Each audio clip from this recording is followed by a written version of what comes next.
Oke, kembali lagi bersama saya Hairudin. Pada pertemuan ini kita akan membahas tentang protokol lapisan aplikasi. Adapun tujuan pembelajaran kita adalah mahasiswa mampu mengidentifikasikan dan mengklasifikasikan bagaimana protokol aplikasi mendukung komunikasi pada jaringan. Kemudian yang kedua adalah mahasiswa mampu menganalisa protokol aplikasi yang digunakan dalam kehidupan sehari-hari dalam jaringan. Oke, sekarang kita masuk ke protokol lapisan aplikasi.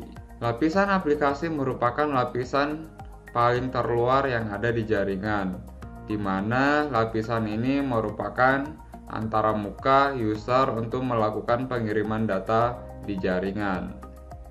Selain lapisan aplikasi, terdapat juga lapisan presentasi dan sesi. Lapisan presentasi ini adalah lapisan yang berfungsi untuk menerjemahkan suatu paket ke format yang sesuai dengan yang dibutuhkan di aplikasi. Misalkan gambar. Nah, di lapisan presentasi ini dia akan mencocokkan formatnya, apakah dia itu JPEG, PNG, sesuai dengan aplikasi yang akan kita gunakan untuk membuka gambar tersebut. Kemudian pada lapisan sesi di mana dia akan menentukan seberapa lama kita dapat terhubung di jaringan. Misalkan seperti ini. Kalau misalkan rekan-rekan login ke suatu website, kemudian di mana pada saat Anda tidak melakukan aktivitas di website tersebut, secara otomatis Anda akan keluar dari website tersebut. Nah, itu adalah sesi. Oke, sekarang kita lanjut ke protokol lapisan aplikasi pada TCP/IP. Nah, di sini kita bisa melihat banyak protokol lapisan aplikasi yang sering digunakan dalam kehidupan sehari-hari. Di mana yang pertama ada DNS, kemudian ada protokol bootstrap, tapi sekarang bootstrapnya sudah digantikan dengan DHCP. Kemudian ada SMTP, ada POP Office, ada IMAP, ada File Transport Protocol atau FTP, kemudian ada TFTP, Hypertext atau HTTP, kemudian ada HTTPS. Nanti akan kita bahas di pembahasan berikutnya. Sekarang kita lanjut. Nah, di sini kita akan melihat yang namanya model klien dan server. Jadi pada lapisan aplikasi, di sini kita akan melihat proses bagaimana antara klien dan server. Proses klien dan server dianggap berbeda di lapisan aplikasi, di mana protokol lapisan aplikasi menjelaskan format permintaan dan tanggapan antara klien dan server.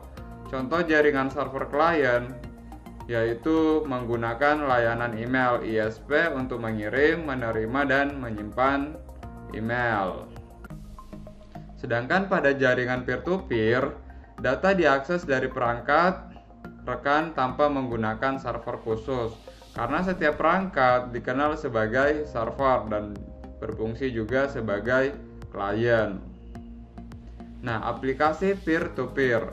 Aplikasi peer-to-peer memungkinkan perangkat untuk bertindak sebagai klien maupun server dalam komunikasi yang sama. Aplikasi peer-to-peer mengharuskan setiap perangkat akhir menyediakan antarmuka pengguna dan menjalankan layanan latar belakang. Jadi di mana aplikasi yang berjalan di sini bisa menjalankan aplikasi secara background. Nah, di sini kita bisa melihat aplikasi peer-to-peer yang umum. Nah, jaringan peer-to-peer yang umum meliputi G2, ada Bitcoin, ada BitTorrent, sama ada eDonkey. Nah, beberapa aplikasi peer-to-peer didasarkan pada protokol GNutella, di mana setiap pengguna membagikan seluruh file dengan pengguna lain. Banyak aplikasi peer-to-peer memungkinkan pengguna untuk berbagi potongan-potongan banyak file satu sama lain pada saat yang sama. Ini adalah teknologi BitTorrent. Nah, biasanya kalau teman-teman suka download pakai torrent, nah seperti itulah.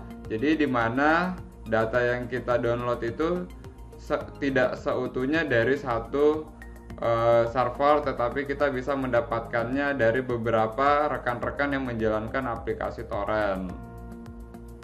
Berikutnya adalah HTTP dan HTML.